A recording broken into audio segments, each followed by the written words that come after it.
এখান থেকে অডিয়েন্সে যাব। অডিয়েন্সটা আপনার বিভিন্ন জায়গায় থাকতে পারে, এখানে থাকতে পারে, নিচে থাকতে পারে, যে কোনো জায়গা।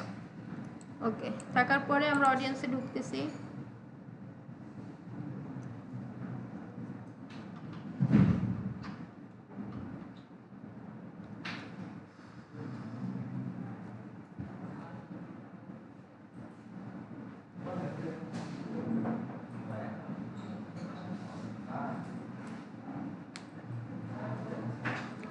আচ্ছা, এইখানে দেখুন সাইলেন্ট, আবার গুনগুন আওয়াজ হয় কেন? এতক্ষণ সময় দিচ্ছি না আমি, কিন্তু বেশিক্ষণ ক্লাস নিই না, খেয়াল করবেন। নেই বেশিক্ষণ ক্লাস।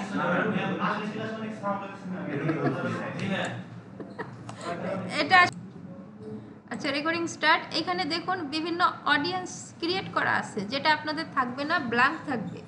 তো এই অডিয়েন্স ক্রিয়েটে এখানে দেখুন রেডি লেখা আছে। রেডি মানে আপনার যখন এই রেডি লেখাটা আসবে তখন আপনি এই অডিয়েন্স ইউজ করে অ্যাড দিতে পারবেন, না হওয়া পর্যন্ত পারবেন না। যেমন এখানে পপুলেটিং আছে, মানে গণনা করা হচ্ছে।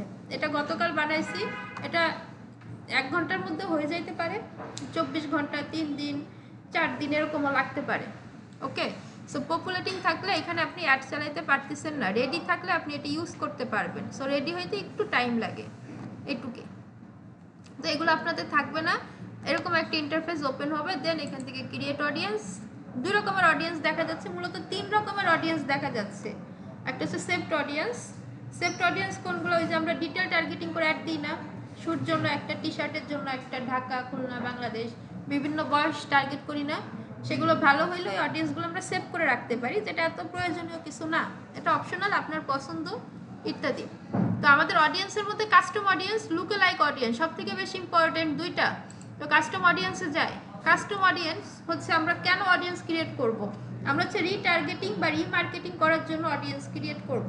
ধরেন আমাদের একটা ফেসবুক পেজ আছে, ওই ফেসবুক পেজে লাস্ট 1 মাসে যারা CTA button, call to action বাটনে প্রেস করেছে, আমি তাদেরকে অ্যাড দেখাতে চাই, আমি তাদেরকে আবার কনভিন্স করতে চাই, আমি তাদের জন্য ডিসকাউন্ট দিতে চাই, হতে পারে না? আবার আমার ফেসবুক পেজে অনেক লাইক ফলো আছে, তারা ফ্রিজ হয়ে আছে, কোনো লাইক কমেন্ট কিছু করে না, কিন্তু আমার পেজে আছে। সো আমি কি চাই? তাদের উদ্দেশ্যে অ্যাড দিয়ে তাদেরকে একটু কনভিন্স করতে, যাতে করে তারা আবার অ্যাক্টিভ হয়, তাদের জন্য একটু অফার ক্রিয়েট করতে, হতে পারে? তাহলে শুধুমাত্র তাদের উদ্দেশ্য করে আমি অ্যাড দিতে পারি। আবার আমার পেজে মেসেজ করছে, হাই হ্যালো লিখছে বা প্রাইস জিজ্ঞাসা করছে, পেজের পোস্ট কমেন্টে লাইক কমেন্ট করে, তাদেরকে উদ্দেশ্য করে লাস্ট 2 মাসে যারা এরকম কার্যকলাপ করছে আমার পেজে অ্যাক্টিভ মেম্বার্স, তাদেরকে আমি অ্যাড দিতে পারি না? পারি। আচ্ছা, তাহলে সেই অ্যাডটা কিভাবে দেওয়া যায়? একটা হচ্ছে ইয়োর সোর্স, ওয়েবসাইট পিকজেল টিকজেল থাকলে, ঠিকঠাক থাকলে এটা দিয়ে করতে হয়। যদি না থাকে, আমরা যারা এই যে এঙ্গেজমেন্ট অ্যাড ক্যাম্পেইন চালাই না, ওয়েবসাইট নাই, তারাও আমরা এখান থেকে মার্কেটিং করতে পারি মেটা সোর্স থেকে। ধরেন আমার ভিডিও, আমার একটা ভিডিও আছে, ওই ভিডিওটা যারা বেশি সময় ধরে দেখছে কিন্তু কেনে নাই, তারা কি আমার প্রোডাক্টে ইন্টারেস্ট না? কোনো একটা কারণে কিনে নাই, সো আমি যদি তাদের একটু ডিসকাউন্ট অফার করি, বাই ওয়ান গেট ওয়ান দিই, তাহলে কি কিনতে পারে না? তাহলে আমি আমার ফেসবুক পেজের ভিডিও থেকে একটা অডিয়েন্স ক্রিয়েট করি। এই যে হচ্ছে audience creation option, engagement type, people who have view at least 3 second of your videos. আমার 1 মিনিটের একটা ভিডিও আছে, ওইটা 3 সেকেন্ড ধরে দেখছে, তাতে আমি চাইলে তাদেরকে টার্গেট করতে পারি। এতে কি আমার লাভ আছে বেশি? নাই, এটা নাই, অন্য পারপাসে আমার আছে। তাহলে কি অ্যাটলিস্ট 25%, 50%, 75%, 95%, মানে people who have view at least 25% of your video. অর্থাৎ আমার একটা 1 মিনিটের ভিডিও আছে, যারা আমার ভিডিওটা 25% দেখছে, তাদের আমি আবার রিটার্গেট করতে পারি, কারণ তারা আমার ভিডিও এত সময় ধরে দেখছে, মানে তারা আমার প্রোডাক্টে ইন্টারেস্ট ছিল, কোনো কারণে তারা হয়তো ওটা পারচেস করেনি, অর্ডার করেনি। সো তাদের কাছে যদি আমি আবারও পৌঁছাই, তারা কি ইন্টারেস্ট হবে না? সিমিলার এটা সার্ভিস সেলে হয় বেশি। এই যে মার্কেটিংয়ের কোর্স, ধরেন একজন বিগিনার দেখছে, ভালো লাগছে, কিনে নাই, চলে গেছে, তাকে আপনি আবার দেখান, সে আবার কনভিন্স হবে। এভাবে কনভিন্স করতে করতে মূলত এই ধরনের কোর্সে নিয়ে আসা হয়। সব কিন্তু ই কমার্স প্রোডাক্টের জন্য না, কিছু কিছু সার্ভিসের। আমরা কি মার্কেটিং কোর্সগুলো কি সার্ভিস প্রোভাইডার না? এটা কি প্রোডাক্ট কোনো? এটা কিন্তু কোনো ম্যানুয়াল বা ফিজিক্যাল প্রোডাক্ট না, এটা কি সার্ভিস রিলেটেড কাজ বাজ। তো এই জন্য তাকে ভিডিও দেখায় দেখায় যে ভাই এটা হবে, এই হবে, সেই হবে, এইভাবে করে আমরা তাকে কনভিন্স করতে পারি।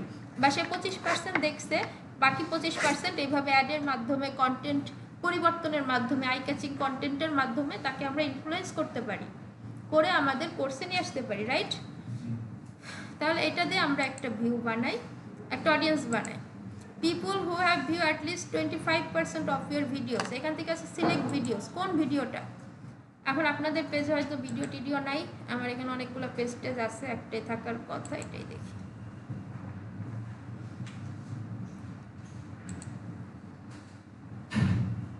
দেখেন এখানে অনেকগুলো ভিডিও আছে না, তা আমি চাই এই যে সানগ্লাসের ভিডিওটা, এটা যারা সানগ্লাসের ভিডিওটা 25% সময় ধরে দেখছে, কত দিনে, লাস্ট 30 ডেজে। যারা আমার এই ভিডিওটা 25% পর্যন্ত দেখছে লাস্ট 30 দিনে, তাদের নিয়ে আমি একটা অডিয়েন্স ক্রিয়েট করলাম এবং নাম দিলাম, অডিয়েন্স নেম। আমরা কিন্তু এখানে নামটা দেখতে পারছিলাম, আর কিছু দেখতে পারছি? তাহলে নামটা ফর্মাল নেম দিতে হবে। তাহলে আমরা এখানে দিতে পারি 25% ভিউ অন লাস্ট 45 ডেজ দিই। হ্যাঁ, এখানে 45 ডেজ দিই। লাস্ট 45 দিনে আমার এই ভিডিওটা যারা 25% পর্যন্ত দেখছে, ভিউ করছে, আমি তাদের দিয়ে অডিয়েন্স মেক করতেছি। ডিসক্রিপশন অপশনাল, আমাদের দরকার নেই। দেন ক্রিয়েট অডিয়েন্স। আচ্ছা, your custom audience was created, শেষ। এখানে আর কিছু করবো না, জাস্ট ডান। পপুলেটিং, দেখছেন 25% ভিউ অন লাস্ট 40 ডেজ। তাহলে আমি নাম দেখেই বুঝতে পারতেছি ভিতরে কি কন্ডিশন দেয়া। ওকে, তাহলে এটা পপুলেটিং পর্যায়ে আছে, এটা এরকম রেডি হয়ে গেলে আমরা এটা ইউজ করতে পারবো। এটা একটা বিষয়। আবার আপনি যান ক্রিয়েট অডিয়েন্স, কাস্টম অডিয়েন্স, ভিডিওতেও যাইতে পারেন, আপনার খুশি।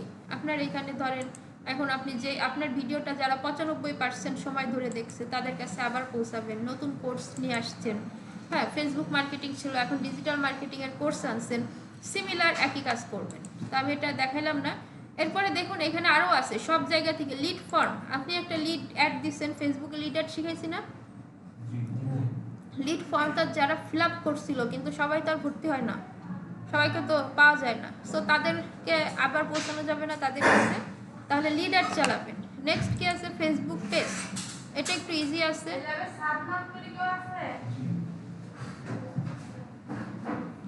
আচ্ছা, এখানে মেটা সোর্স, এখানে আছে কি ফেসবুক পেজ। আমরা একটু নেক্সট দিই, এটা দিয়ে একটা অডিয়েন্স ক্রিয়েট করি। দেখেন include who meet any or all criteria, আমরা এখন কিছু ক্রাইটেরিয়া দিব। ইভেন্ট কি হবে? আমাদের page, who engage with your page, আমাদের পেজে যারা আছে।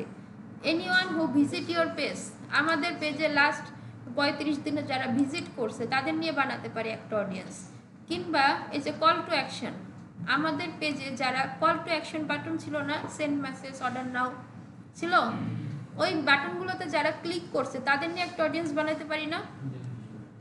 ওকে, তাহলে আমরা তাদের নিয়ে একটা অডিয়েন্স বানাই। আবার দেখুন এখানে সব আছে, এখানে হু সেন্ট মেসেজ, আমাদের পেজে যারা মেসেজ করছে তাদেরকে আবার রিচ করতে পারি ইত্যাদি। আমাদের যে কোনো পোস্ট যারা সেভ করছে, সেভ পোস্ট আছে না ওইটা, তাইলে আমরা দিব কি কল টু অ্যাকশন বাটন, যারা লাস্ট 35 দিনে ক্লিক করছে, বা 30 দিন, 35 দিন, 60 দিন, তাদের কাছে আমরা আমাদের অ্যাড দিতে চাই। এটা একটা কন্ডিশন। আমরা চাইলে কন্ডিশন আবার বাড়াইতে পারি। কিভাবে? যে ইনক্লুড মোর পিপল, আমাদের হয় এইটা মিলতে হবে, না হলে এইটা মিলতে হবে, যেন এখানে অড দেয়া আছে। আমরা একটু দেখি, আমরা প্রথম কন্ডিশন দিছি যারা call to action button click করছে 35 দিনে। সেকেন্ড কন্ডিশন আমরা দিতে পারি যারা মেসেজ করছে কত দিনে? 35 দিনে, লাস্ট 35 বা 45, সেটা আপনার উপর ডিপেন্ড করবে, আপনার ডেটার উপর ডিপেন্ড করবে। তাহলে এখানে কিন্তু অর আছে, কেন আছে? ইনক্লুড হু মিটস এনি, অর্থাৎ এইটা মিললেও হবে অথবা এইটা মিললেও হবে। বাট আমি যদি এখানে এনি না দিয়ে অল দিয়ে দিই, all criteria, all of the following criteria, মানে কি আমার দুইটাই মিলতে হবে। তাহলে এখানে অ্যান্ড হয়ে গেছে, দেখছেন? এইটাও মিলতে হবে এবং এইটাও মিলতে হবে। লাস্ট 35 দিনে কল টু অ্যাকশনে ক্লিকও করতে হবে, আমাকে মেসেজও করতে হবে। ক্লিয়ার?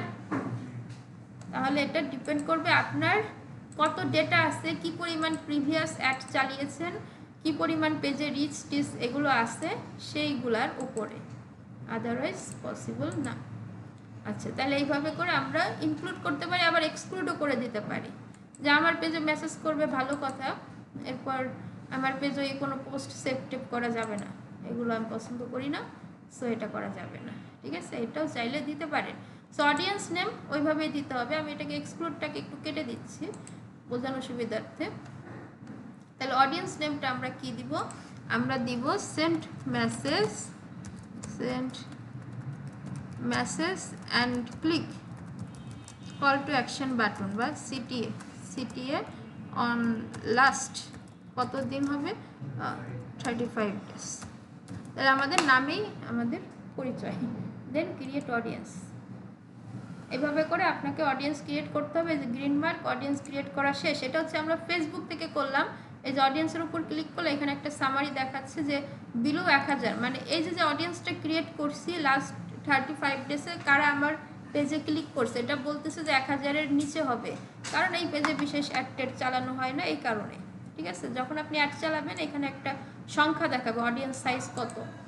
আর এইগুলো হচ্ছে বেসিক ডিটেলস আছে। কাস্টম অডিয়েন্স থেকে আরেকটা আছে ইওর সোর্স বা ওয়েবসাইট। আপনার পিক্সেল সেটআপ থাকতে হবে, পিক্সেলের ডেটা থাকতে হবে, সেই শর্ত সাপেক্ষে আপনি এটা চালাতে পারবেন। এখান থেকে নেক্সট